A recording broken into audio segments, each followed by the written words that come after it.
So this is the product. You can see I've already done some here of zucchini on the bottom, and all you have to do is you put this on top of the zucchini and you just press down and you turn.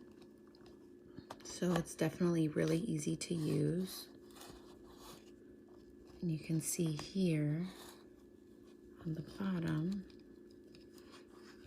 that as you turn, it's able to cut. So it does it pretty simple.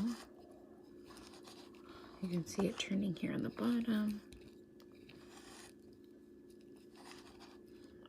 My zucchini's a little bit of an angle, so that's why it's hard.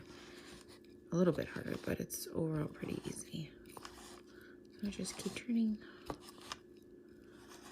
Now I'm able to use this on the top to make sure that my fingers don't get cut, because there are blades here on the top. That's it.